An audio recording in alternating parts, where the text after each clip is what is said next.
परम शांति। हिंदू जो लोग होते हैं, जो साधु संत महात्मा भी ज्योतिर्लिंग, ज्योति माना ज्योतिर्लिंग, 12 ज्योतिर्लिंग की जो बात करते हैं शास्त्रों में, तो भक्ति मार्ग में शिव शंकर को एक मानते हैं। और जहाँ 12 जगहों पे शिव शंकर ने साक्षात्कार कराए, जहाँ लिंग मतलब आकार, ज्योति मना लाइट, लिंग मना आकार, तो जहाँ लाइट स्वरूप में साक्षात्कार कराए शिव शंकर ने, वहाँ शिवलिंग की स्थापना की, जैसे सोमनाथ, अलग अलग जगह। तो 12 ज्योतिर्लिंग में 12 साक्षात्कार हुए हैं, तो उनकी पूजा करते हैं। मतलब ज्योति काया शरीर को कहते हैं, शंकर की शरीर को ज्योति कहते हैं, लाइट स्वरूप में प्रत्यक्ष हुआ, साक्षात्कार किया लाइट स्वरूप में, तो उसको लाइट स्वरूप में मानते हैं। इसलिए ज्योतिर्लिंग में भी शिवलिंग कहते हैं। शिव माना शिव शंकर, लिंग माना आकार। तो जहाँ शिव शंकर की ज्योतिर्लिंग के अंदर या शिवलिंग के अंदर भी शिव शंकर की मूर्ति को ही एक रिप्रेजेंट करके याद करते हैं। इसलिए भक्ति मार्ग में हमेशा साकार की ही पूजा होती है, साकार की, चाहे विष्णु के अवतार की हो, चाहे रुद्रों के अवतार की हो। क्योंकि इनको ये शास्त्रों में भी लिखा है कि जो तुम्हें चाहिए वो देवताओं से मांगो। ये त्रिदेव हैं, ब्रह्मा विष्णु शंकर, सतरो जतमो, तो इनसे मांगो तो तुम्हें मिलेगा।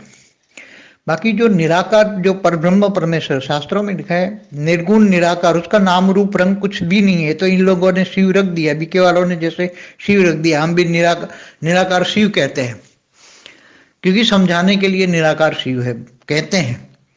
वास्तव में तो जो निर्गुण निराकार पर ब्रह्म परमेश्वर जिनको कहते हैं, उनका रूप रंग आकार कुछ भी नहीं है। तो निर्गुण है, तो कोई गुण सतोर जो तमो से परे है। निर्गुण है, निराकार है, कर्मातीत है, भावातीत है, भावनाओं से परे है, किसी की भावनाओं का लेप छेप नहीं लगता। तो कोई कितना भी उसको याद करे, कोई भी भक्त डायरेक्ट निराकार को भी याद करे कितना, तो वो तो भावातीत है, भावनाओं में आता ही नहीं है, वो तो भावनाओं में आता ही नहीं है। तो भावनाओं में जब ये आता नहीं है, जब तुम्हारे संकल्पों को भी वो पकड़ेगा नहीं, क्योंकि गुणातीत है, तुम्हारे संकल्प नहीं पकड़ेगा, भावनाओं में नहीं आएगा।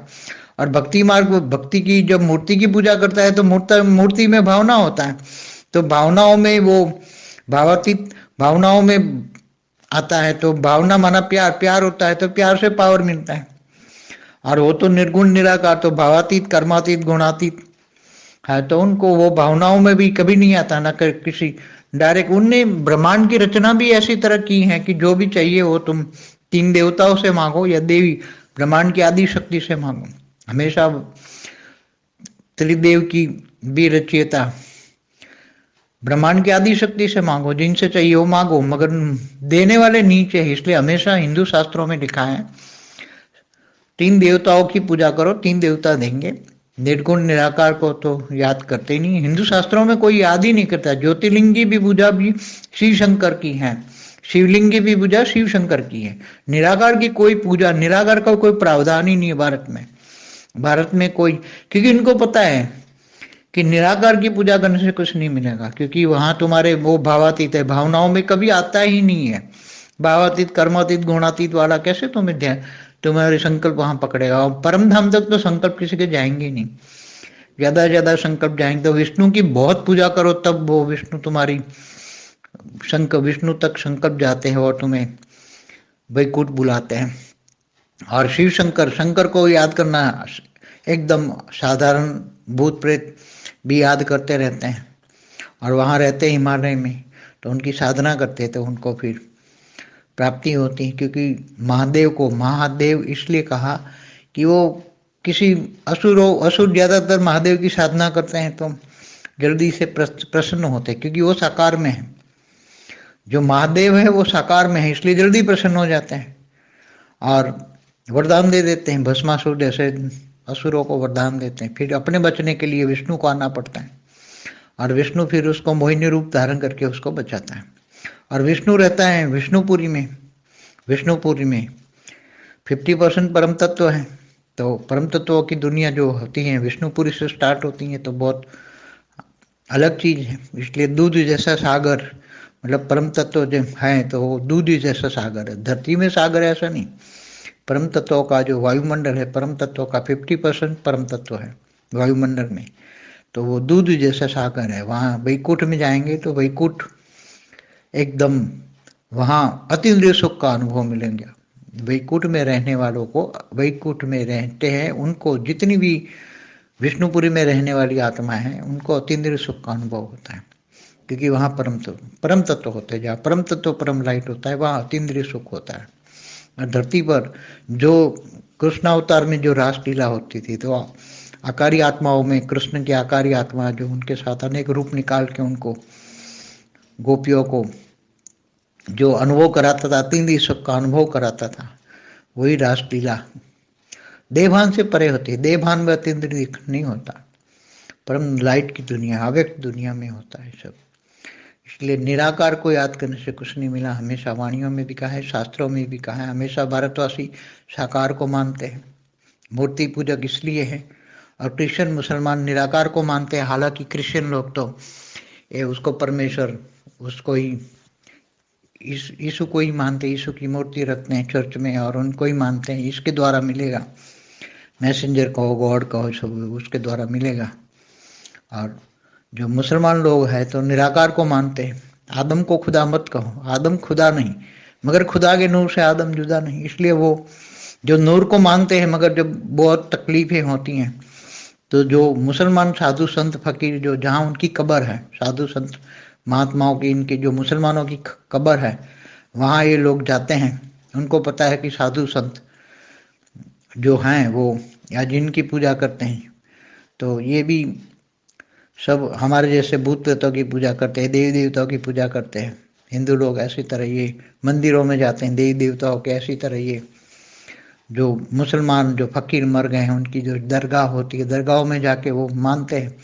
तो दरगाहों में जाने से, क्योंकि जो मरा हुआ है उनकी भूत प्रेत वो बन के, या जो भी सूक्ष्म में हैं उनके साथ अनेकों आत्माएं होती हैं दरगाहों पर मुसलमानों की, तो वो जाते तो उनकी कईयों की मन्नत पूरी होती, कईयों की नहीं होती, क्योंकि वहाँ भी कर्म बंधन लागू पड़ता है सबको, सभी आत्माओं को कर्म बंधन अति सूक्ष्म स्वरूप में लागू पड़ता है, क्योंकि उसके कारण शरीर में भी कर्म बंधन है और वही कर्म बंधन पूरे ब्रह्मांड में व्याप्त है उसका।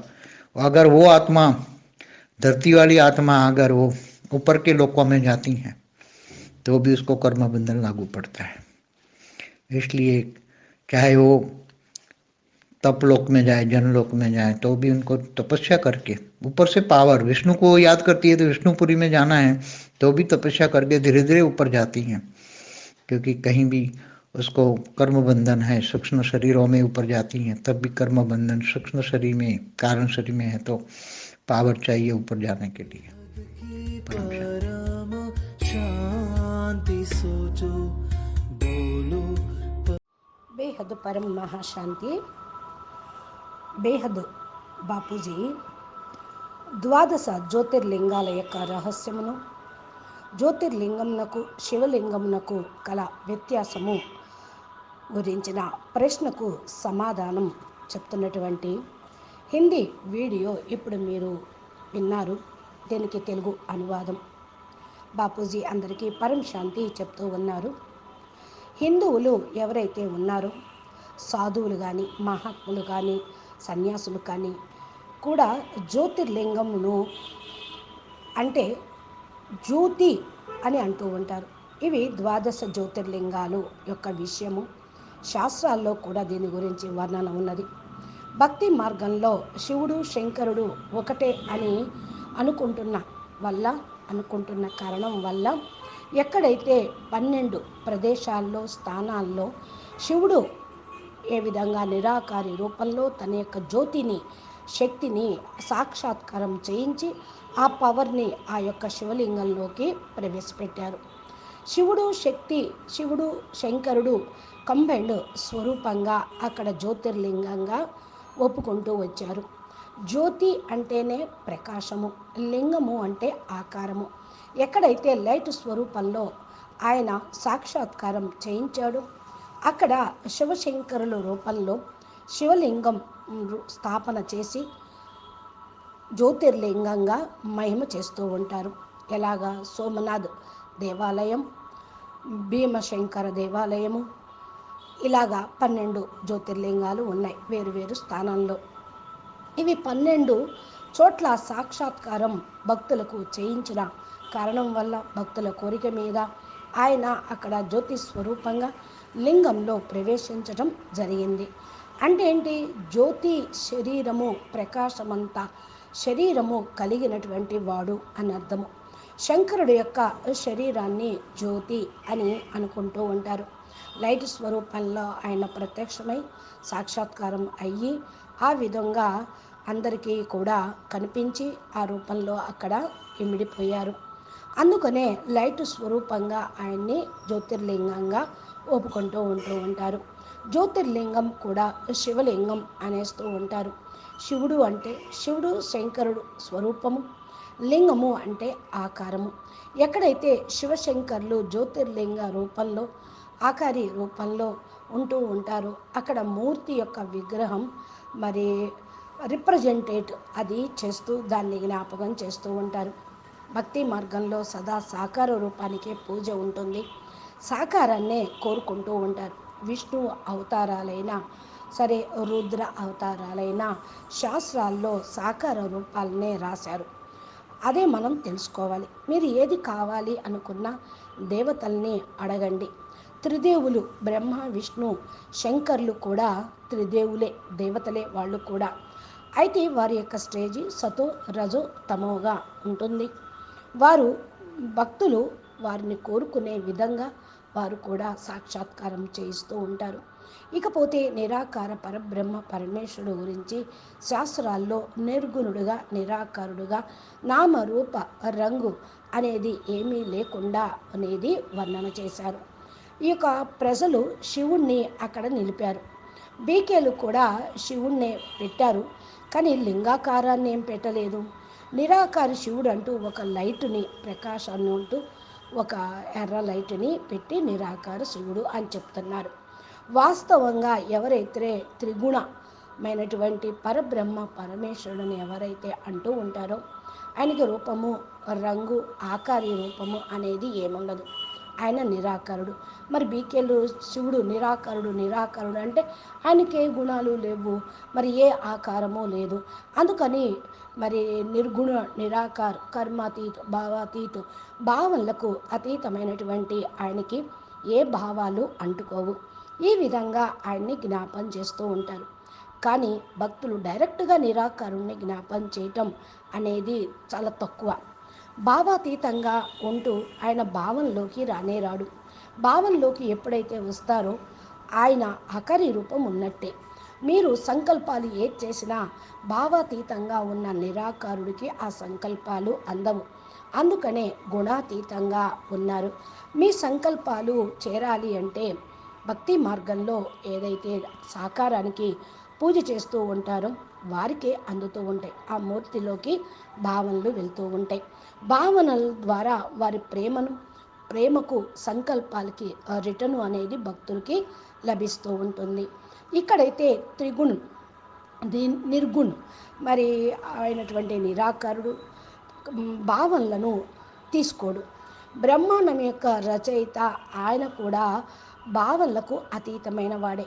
అందుకనే ముగ్గురు దేవతలన్నీ రచించి వారి ద్వారా ఈ బ్రహ్మాండం యొక్క సంచాలన చేస్తూ ఉన్నారు. ముగ్గురు దేవతల్ని అడగండి అంటూ, లేకపోతే ఈ బ్రహ్మాండం యొక్క ఆది శక్తితోటి మీరు అడగండి అని చెప్తూ ఉంటారు. అందుకనే హమేషా సదా కూడా త్రిదేవుల యొక్క రచయిత అయినటువంటి ఆది శక్తిని అడిగితే మీ కోరికలు తీరతాయి అని. కానీ ఇప్పుడు త్రిదేవుల్లో కూడా శక్తి లేదు. హిందూ శాస్త్రాల్లో కూడా రాశారు, ముగ్గురు దేవతల్ని పూజ చేయండి, ముగ్గురు దేవతలు ఇస్తారు అని. నిర్గుణుడు నిరాకరుని జ్ఞాపం చేస్తే వారసత్వం రాదు. హిందూ ధర్మంలో అలా అనేది మరి అందుకు నిరాకరుడికి పూజ లేదు. జ్యోతిర్లింగము అంటూ పూజ చేసిన శివుడు శంకరుడికి అది రూపమే. శివలింగము అంటే కూడా శివుడు శంకరుడు యొక్క ప్రతిరూపమే. ఆకారి రూపం, నిరాకారుడు కాదు. నిరాకారుడు అంటే మరి అక్కడ ప్రతిస్పందన అనేది ఉండదు. ఇది తెలుసుకోవాలి. నిరాకరుడు పూజ చేయటంతో ఏమీ లభించదు. మీరు కూడా అక్కడ భావాతీతంగా అయిపోతూ ఉంటారు. భావనలు ఎప్పుడు వస్తూ ఉంటాయో అప్పుడు అక్కడ ఆ రూపం ఉన్నట్టే. భావాతీత, కర్మాతీత, గుణాతీతంగా ఉన్నవాళ్ళు మీ సంకల్పాల్ని ఎలా పట్టుకుంటారు? పరంధామం వరకు సంకల్పాలు ఎలా చేరతాయి? ఒకసారి ఆలోచించండి. ఎక్కువ సంకల్పం వెళ్ళేది విష్ణువు వరకే, విష్ణుపురి వరకే. అందుకని విష్ణువును కూడా చాలా ఎక్కువ అత్యధికంగా పూజ చేస్తేనే ఆయన వరకు ఆ సంకల్పాలు చేరతాయి. అప్పుడు మిమ్మల్ని వైకుంఠానికి పిలుస్తాడు. శివుడు శంకరుణ్ణి జ్ఞాపం చేస్తే ఒక్కసారిగా సాధారణమైనటువంటి వాళ్ళుగా అవుతూ, అంటే ఆయన భోలా శంకరుడిగా సాకార రూపాలన్నీ హిమాలయాల్లో తపస్సు చేస్తూ ఉన్నాడు కాబట్టి అక్కడ మీ సంకల్పాలు చేరవచ్చు. ఆయన సాధన కూడా తేలికవుతుంది, ప్రాప్తి కూడా లభిస్తూ ఉంది. అందుకనే మహాదేవుడు అని అంటూ ఉంటారు. అసురులు ఎక్కువగా మహాదేవుడి యొక్క సాధన చేస్తూ ఉంటారు. దేవతలు మహావిష్ణువుని పూజిస్తూ ఉంటారు. మహాదేవుడు త్వరగా ప్రసన్నమవుతాడు. ఎందుకని? ఆయన సాకారంగా ఉండబట్టి. మహాదేవుడు సాకారంలోనూ మరి వరదానాలు కూడా ఇవ్వబట్టే భస్మాసురు లాంటి వాళ్ళు కూడా వరదానాలు పొందారు. ఆయన నుండి రక్షించుకోవటానికే మరి శంకరుడు కూడా విష్ణువుని మరి యాచించాల్సి వచ్చింది. విష్ణువుడు రావాల్సి వచ్చింది. విష్ణువు మోహిని రూపాన్ని అవతరించి మోహిని రూపంలో శంకరుణ్ణి రక్షించాడు. విష్ణుపురిలోకి మీ సంకల్పాలు చేరుతాయి. విష్ణుపురిలో 50% పరమతత్వం ఉంటుంది. మరి విష్ణుపురి నుండి స్టార్ట్ అవటంతో అక్కడ తత్వాలు అనేది పరమతత్వాలుగా ఉంటాయి. అక్కడ పాలలాంటి సముద్రం ఉంది, పరమతత్వం ఉంది. పాలలాంటి సముద్రంలో విష్ణుమూర్తి పవడిస్తాడు అని చెప్పారు. పరమతత్వాల యొక్క వాయుమండలం 50% ఉంటూ ఉంటుంది. అది వైకుంఠము అని అంటూ ఉంటారు. వైకుంఠం అతీంద్రియ సుఖము కలిగింది. అక్కడ వైకుంఠంలో అతీంద్రియ సుఖం లభిస్తుంది. వైకుంఠంలో ఉండేటువంటి ఆత్మలు అంటే విష్ణువుని ఆరాధించి విష్ణుపురికి చేరుకునేటువంటి ఆత్మలు, వారికి అక్కడ ఆ అనుభవం అవుతూ ఉంటుంది. అక్కడ పరమతత్వాలు ఉంటాయి. ఎక్కడైతే పరం లైట్ పరమతత్వం ఉంటుందో అక్కడే అతీంద్రియ సుఖం అనేది ఉంటూ ఉంటుంది. ఇక్కడ భూమిపైన కృష్ణుడి యొక్క అవతారంలో ఏదైతే రాసలీలలు చేస్తూ ఉన్నారో అక్కడ ఆకారి ఆత్మలు, కృష్ణుడు ఆకారి ఆత్మలు ఉండి అనేక రూపాలను తీసి గోపగోపికలతోటి అతీంద్రియ సుఖాన్ని